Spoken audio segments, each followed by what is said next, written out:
Welcome to the 7th SOLARPUNK Cities video. In this video, we explain why cities get hotter due to the urban heat island effect. If you've ever noticed that a city on a summer evening feels noticeably warmer than the surrounding countryside, then you've experienced something real. Indeed, cities genuinely run hotter than the surrounding rural area, sometimes by several degrees. This is called the urban heat island effect, which unfortunately has consequences for public health. This is a problem that cities around the world have started to actively and successfully address.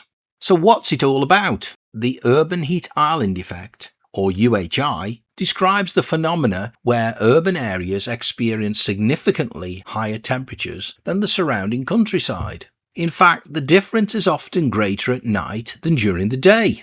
The primary driver for this is the physical makeup of cities.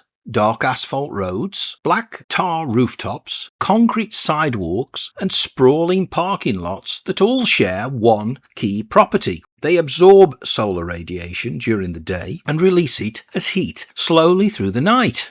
Unlike soil or vegetation, these surfaces hold on to warmth rather than releasing it through evaporation. Compounding this are the tight corridors between tall buildings, what planners call urban canyons.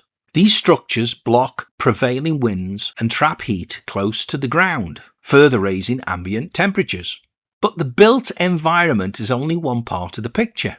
A significant portion of urban heat is generated by the energy consumed within the cities themselves. Air conditioning is a telling example. Every system that cools a building interior simultaneously expels heat outdoors. In the United States, roughly 15% of all energy used in buildings goes towards air conditioning, a figure that's been rising for decades. This creates a reinforcing cycle. Hotter cities drive more cooling demand, which in turn releases more heat into the streets.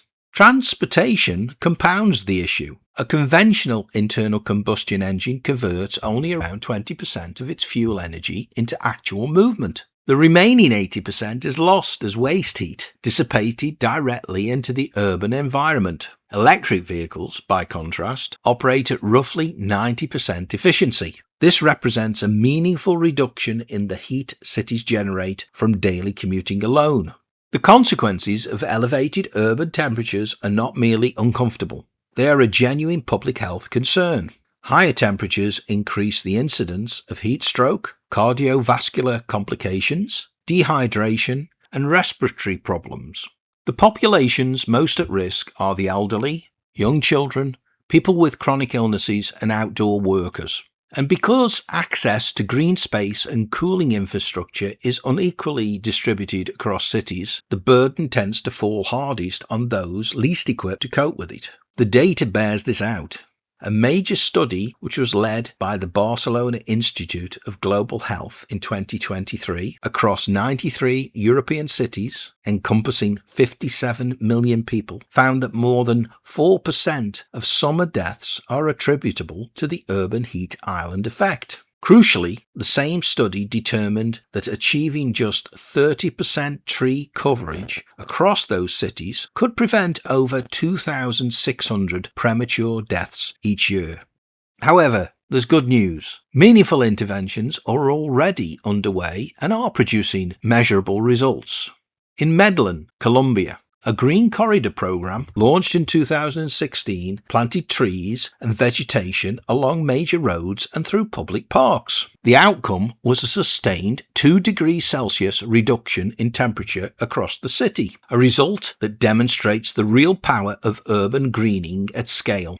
In Tokyo, Japan, Tokyo developed its own urban heat island index to identify and prioritize the city's hottest zones, pairing it with programs focused on greener rooftops and cooler pavement surfaces. California, USA. A statewide urban heat island index allows individual cities to locate their most heat-affected neighborhoods and direct resources, tree planting, reflective roofing, permeable paving, where they're most needed. In Singapore, long known as a city in a garden, Singapore has pursued urban greening for over 5 decades. The city-state is now developing a digital urban climate twin, a sophisticated simulation environment where planners can model different cooling interventions before committing resources in the real world. In Barcelona, Spain, Barcelona's Superblocks initiative converts car-dominated streets into shaded, green community spaces that improve air circulation and reduce surface temperatures throughout the city centre. From these examples, common tools emerge which address UHI. First, reflective and vegetated rooftops. Second, permeable pavements. Third, expanded tree canopy. And fourth, the electrification of transport. All these solutions exist today. There's no need to wait for technological breakthroughs. The knowledge and methods exist today. However, the urban heat island effect remains a serious challenge, one that will only become more significant as cities expand and global temperatures rise. But it's a clear challenge that human ingenuity and thoughtful urban design can address. Cities like Medellin, Singapore, and Barcelona are demonstrating that cooler, greener, healthier urban environments are not a distant aspiration. Indeed, they are a practical outcome of decisions being made right now in city halls and planning departments around the world. In conclusion, the way forward to address UHI is for cities to adopt tree canopies, green roofs and balconies, wider corridors between buildings, permeable streets and pavements in light colours, electric vehicles and cooling creeks. In effect, it's about bringing back nature into our cities, a beautiful journey to reduce heat and protect our health. You can find more on the SOLARPUNK Cities website and can subscribe to the SOLARPUNK Cities newsletters to be updated on the SOLARPUNK vision. So join the SOLARPUNK movement and let's make the world better. Thanks for watching and join us on solarpunkcities.com.